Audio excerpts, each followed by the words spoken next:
मैं मुकेश जी कोठारी की first daughter हूँ। जैसा कि दीपक जी ने बोला, मैं सेकंड जनरेशन ऑफ आरसीएम को ज्वाइन करने के लिए काफ़ी एक्साइटेड हूँ। हालांकि अगर अब मैं आपको बताऊं तो मैं सून अपनी जॉब छोड़ रही हूँ आरसीएम करने के लिए। मैंने अपना नोटिस पीरियड चालू कर दिया है, पापा को बोल दिया है, पापा अब कुछ और नहीं, अब नौकरी नहीं होगी, अब आरसीएम करेंगे। बट इसकी शुरुआत मेरी प्लांट मतलब ये जो सीड मेरे दिमाग में जब प्लांट हुआ, ये ग्रेजुअली प्लांट हुआ। ये ऐसा सीड नहीं था जो एकदम से मेरे दिमाग में आ गया कि नहीं यार आरसीएम करना है।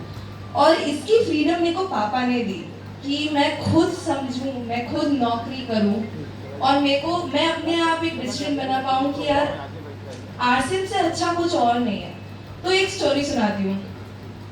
मैंने फैशन कम्युनिकेशन में अपनी डिग्री की है और फैशन कम्युनिकेशन के पीछे पागल थी कि यार फैशन में ही आगे बढ़ना है, कुछ करना ही नहीं है। मुझे पता है मैं फैशन में अच्छी हूँ, मैं फैशन में आगे करूंगी।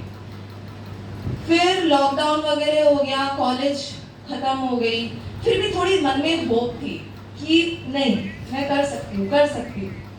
जैसे तैसे करके एक जॉब निकली, उसमें भाई परेशान हो गई। फर्स्ट जॉब कैसे करते हो आप सब लोग, मुझे समझ में ही नहीं आया मैं कैसे किसी के अंडर काम करूं।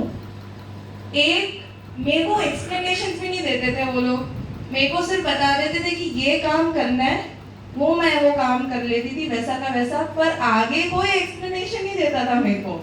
और मेरे अंदर एक खुजली मचती रहती थी कि मेरे को समझना है, पर कोई नहीं समझा पाया। बट एनीवेज थोड़ा और काम किया, नौकरी चेंज कर ली, बोला यार ये कंपनी ऐसी है, शायद दूसरी कंपनी अच्छी होगी। दूसरी कंपनी इससे भी बेकार थी, इतनी बेकार कि पैसे तो ज्यादा मिल गए, 1 लाख रुपए सैलरी तो हो गई, बट कुछ समझ में नहीं आया कि क्या हो रहा है। मेरा यूज ले रहे हैं, मैं जिसके केपेबल हूँ उसका सब लोग यूज कर रहे हैं। फिर तीसरी नौकरी ली, उसमें और ज्यादा पेमेंट मिला, बट इतना वर्क आज आई थिंक मैं सुबह 7 बजे चालू करती थी और मैं घर पे आती थी 3 बजे रात में 3 बजे, क्योंकि मैं मूवी स्टार्स के साथ काम करती थी। और मूवी इंडस्ट्री में यही होता है ना, लेट काम करना। फिर अब मैं थक गई थी। हालांकि अब और रिसेंटली ओनली जब ये मैं जॉब कर रही थी, मैंने 1 महीने पहले पापा को फोन किया कि मैं कर क्या रही हूँ, मैं क्यों कर रही हूँ, मेरे को समझाओ।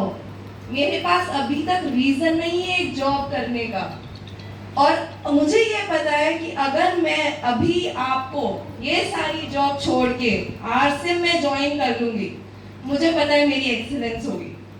तो मैंने उसी दिन अपने पेपर डाल दिए और पापा को बोला अब सिर्फ आरसीएम। तो अभी मैं अपना नोटिस पीरियड सर्व कर रही हूँ और 7 मई से मैं चालू हो जाऊंगी।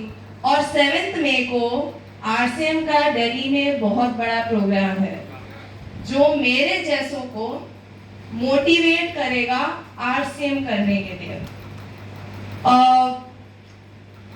हालांकि ये प्रोग्राम बहुत ज़्यादा फोकस होने वाला है मेरी जनरेशन को प्रमोट करने के लिए कि आप आरसीएम करो, बट आई थिंक इसका एक बहुत बड़ा पीछे मोटो ये भी है कि गर्ल्स को इन्वॉल्व करो आरसीएम में।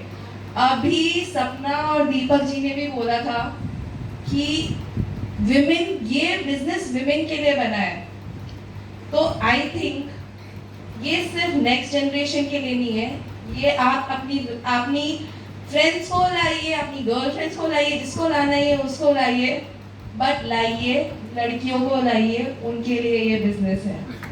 प्लीज 7 में प्लीज आइएगा दिल्ली में, ज्वाइन कीजिएगा।